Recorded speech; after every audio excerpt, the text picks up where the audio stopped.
Hello everyone, very good morning. আজকে হলো 22শে June 2024।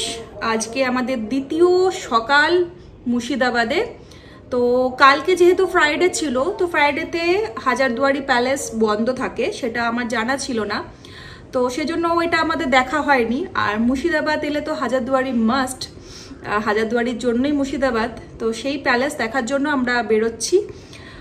এখন বাজে সকাল 8:30টার মতো। আমরা একদম ফ্রেশ হয়ে রেডি হয়ে গেছি।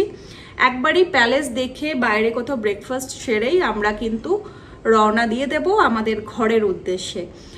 আজ ভেবেছিলাম থাকবো, বাট থাকার হচ্ছে না। তো আমরা বেরিয়ে যাচ্ছি হাজারদুয়ারি প্যালেস দেখে, তারপরে বেরিয়ে পড়বো। তো চলো, তোমরা সাথে থাকো। এখন আমরা হোটেল রুম ছাড়বো, তো ভিডিও দেখতে থাকো। একদিনের ট্যুর প্ল্যান বেশ ভালোই কাটছে আমাদের।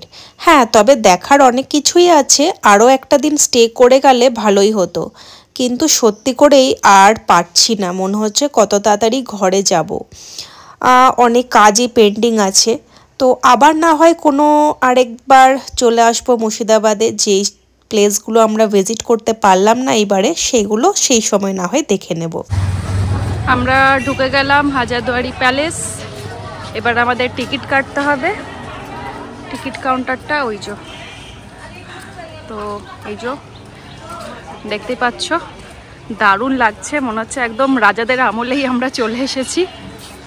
আর মুর্শিদাবাদ শহরটাও কিন্তু সেরকমই, মানে যদি একটা ইমেজ তৈরি করা যায়, চারদিকে কিন্তু এরকমভাবে নবাবদের সব কিছু, আর তার মাঝে ঘোড়ার গাড়িও ছুটছে। মানে পুরোটাই মনে হচ্ছে যেন সেই সময় আমরা দাঁড়িয়ে আছি।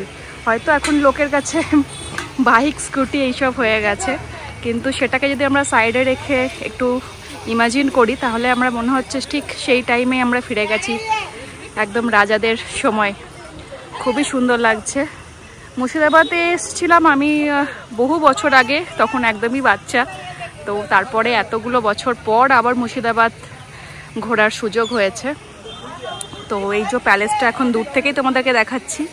এইটা হচ্ছে টিকিট কাউন্টার। আর টিকিট হচ্ছে 25 টাকা পার হেড, আর বাচ্চাদের টিকিট লাগে না।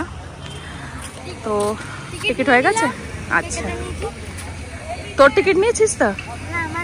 তোকে ঢুকতে দেবে? তোকে চেনে এখানে সবাই? আচ্ছা, চলো তাহলে এবার ভেতরে তো মনে হয় ক্যামেরা অ্যালাউ করবে না। তো কি হচ্ছে না হচ্ছে সেটা আমিও জানি না। তো তোমরা সাথে থাকো, ভিডিও এনজয় করতে থাকো। আর লাইক কমেন্ট কিন্তু অবশ্যই করো, আর নতুন হলে সাবস্ক্রাইব কিন্তু একদম করে দিও। চলো সাথে থাকো। হাজারদুয়ারি থেকে আমরা বেরোচ্ছি। আজকে দেখে বুঝতেই পারছো প্রচণ্ড কড়া রোদ। আর হাজারদুয়ারিতে এখন কাজ চলছে, রং করছে কিছু, তো সেজন্য পুরোটা দেখতে পারলাম না, সব দিকটাই বন্ধ ছিল, কিছুই দেখা গেল। বেসিক্যালি এটা তো একটা মিউজিয়াম, মানে নবাবরা যা যা জিনিস ব্যবহার করতেন, খাট থেকে শুরু করে বসার চেয়ার, তারপরে খাওয়ার প্লেট, এই সব কিছু রাখা আছে মিউজিয়ামে। আরও অনেক কিছু আছে, সব নবাবদের পিকচার, অনেক কিছুই দেখার, অনেক কিছুই আছে। কিন্তু যেহেতু ক্যামেরা করা অ্যালাউ নেই, তো সেটা আমরা করতে পারলাম না। তো বেশ ভালোই লাগলো, কিন্তু বেরিয়ে যে এতটা রোদ গরম, কালকে বেশ ভালোভাবে ঘুরেছিলাম, কিন্তু আজকে গরমটা এক্সেস। তো চলো এবার এখান থেকে বেরোবো। এই যে তোমাদের জন্য আরও একবার চারপাশটা একবার দেখে নাও।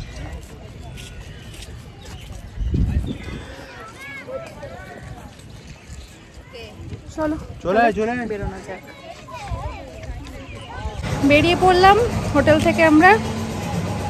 চলো এরপরে আবার আমাদের বাইকে করে জার্নি স্টার্ট, মুর্শিদাবাদ থেকে আসানসোল। তো আমাদের ফুল জার্নিটা তোমরা দেখতে থাকো, সাথে থাকো।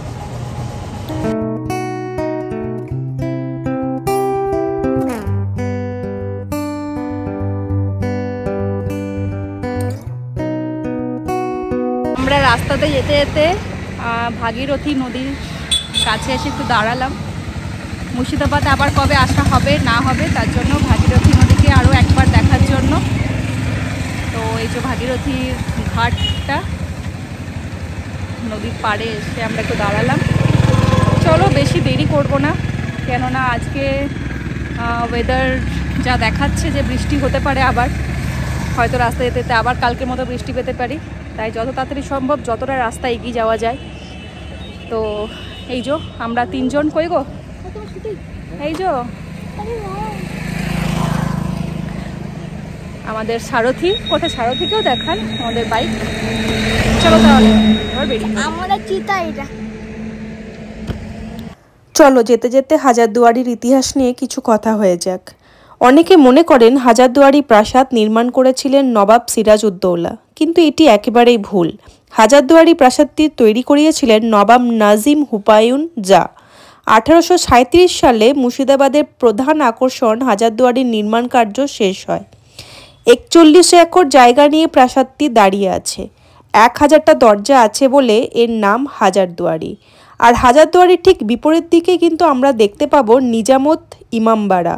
মহরমের দিন এটি সাধারণ মানুষের জন্য খুলে দেওয়া হয়, আর বাকি দিন কিন্তু বাইরে থেকেই এটা দেখতে হয়, যেরকমটা তোমরা ভিডিওতে দেখতে পাবে।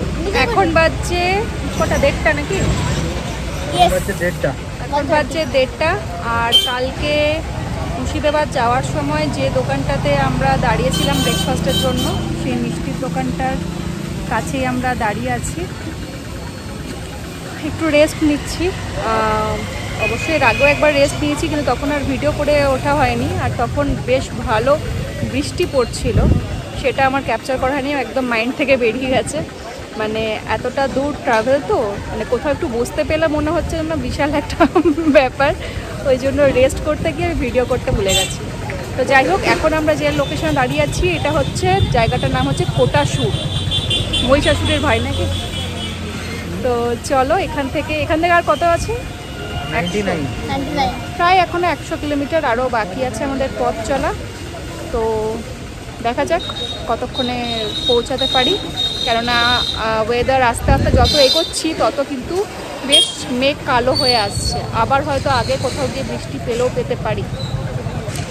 তো আর এমনিতেও দুপুরের টাইম 1:30 বাজছে, তো কোথাও একটা খাবারও কিছু খেতে হবে। এই মিষ্টির দোকানে দাঁড়ালাম, ভাবলাম খাবো কিছু, কিন্তু মিষ্টি সেরকম কিছু নেই, মিষ্টি ছাড়া অন্য কিছু অ্যাভেলেবেল নেই। তো মিষ্টি খাওয়ার এখন একদমই ইচ্ছে নেই। তো চলো যাওয়া যাক। রাস্তা যেতে যেতে আর কোথায় দাঁড়াচ্ছি, কি করছি, কীভাবে পৌঁছাচ্ছি ঘর, পুরোটাই থাকছে, তোমরা দেখতে থাকো। A few moments later. এখন আমরা পৌঁছে গেছি সিউড়িতে। তো এসেই একটা হোটেল দেখে আমরা বসে পড়েছি লাঞ্চটা কমপ্লিট করতে। মুখে চোখে জল দিলাম, একটু ফ্রেশ লাগছে। আর ওয়েদার একদম তো কুল হয়ে গেছে, মেঘ ভালো রকমভাবে মেঘ করে আছে। তো খিদেও পেয়েছে, তাই জন্য খেতে তো কোথাও না কোথাও দাঁড়াতে হতোই। তো সিউড়িতে এসেই আমরা লাঞ্চটা করছি। চলো তাহলে লাঞ্চটা কমপ্লিট করে তারপর আবার আমরা বেরিয়ে পড়বো। তো এখন আপাতত আমাদের খাবার দেখো চলে এসেছে। এখন এসছে ভাত, ঝুড়ি ভাজা আর ডাল আর আলু পোস্ত। ঝুড়ি ভাজা না, আলু ঝুড়ি, ওই আলু ভাজা, তাই হোক। তো এটা হচ্ছে থালি। এরপরে এবার মাছ, ডিম, মাংস যে যেমন নেবে সেরকম। তো দেখি কী নেওয়া যায়। খুব বেশি কিছু খাওয়ার আর ইচ্ছে নেই, কারণ এতটা ট্রাভেল বাকি আছে। এখনও কত কিলোমিটার আছে আমাদের? 75। এখনও 75 কিলোমিটারের মতো আমাদের রাস্তা বাকি আছে। থালি তো আমরা দারুণ এনজয় করলাম, আর এখন বৃষ্টিটাও দারুণ এনজয় করছি। আমাদের ভিডিও দেখে তোমরা কতটা এনজয় করছো অবশ্যই কিন্তু কমেন্ট করে জানিও, আর নতুন হলে অবশ্যই কিন্তু সাবস্ক্রাইব করে দিও। তো বৃষ্টিটা থামলেই আমরা বেরিয়ে পড়ব। তো কিছুক্ষণ অপেক্ষা করছি এখানেই। আমরা যে এখানে এলাম লাঞ্চ করতে সিউড়িতে, তো সেখানে এই দাদার সাথে আমার পরিচয় হলো আমাদের। দাদা, আপনার নাম? নির্মল কুমার। উনি অনেক জায়গায় গেছেন, অনেকক্ষণ ধরে গল্প হচ্ছিল ওইটাই বাইক নিয়ে। তো সেটাই আমাদের খুব বেশ ভালো লাগলো ওনার সাথে কথাবার্তা বলে। আর এখানকার খাওয়া দাওয়াও কি বলবো, একদম তৃপ্তি করে খেলাম, তাই তো? ও প্রথমে বলছিল খাবো না, তারপরে একটুখানি টেস্ট পেয়ে বলছে যা খাবো। তো যাই হোক, যারা সিউড়ির এদিকে আসছো তারা কিন্তু অবশ্যই এই হোটেলটাতে আসতে পারো। আমি একটু বাইরে থেকেও দেখিয়ে দিচ্ছি। আর লোকেশন, হ্যাঁ এই তো সিউড়ি বাজারটা, এটা এটা দেখি, এটা মসজিদ মোড় সিউড়ি। আচ্ছা, এটা লোকেশন হচ্ছে মসজিদ মোড় সিউড়ি, মানে এটা সিউড়ির মেন মার্কেটটা। এই দেখো, এটা হচ্ছে পুরো মার্কেটটা। আর এই হচ্ছে দাদার হোটেলটা, হিন্দু পাঞ্জাবি হোটেল। খুবই ভালো, মানে খাওয়া দাওয়ার কোয়ালিটিও খুব ভালো, বেশ ভালোভাবে খেলাম। আর দাদার সাথেও পরিচয় হয়ে খুব ভালো লাগলো আমাদের। চলো দেখা যাক নেক্সট রাইড আমরা কোথায় আবার করছি।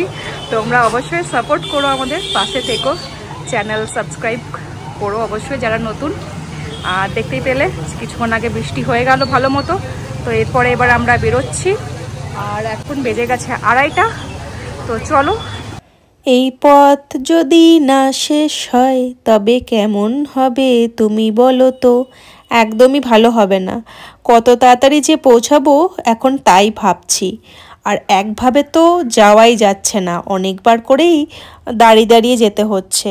আর সেরকম বৃষ্টিটাও আমাদের সাথ নিয়েছে, কি আর করব। চলো তাহলে দেখি নেক্সট আমরা কোথায় গিয়ে দাঁড়াই। ভিডিওটা কন্টিনিউ করছি, দেখতে থাকো।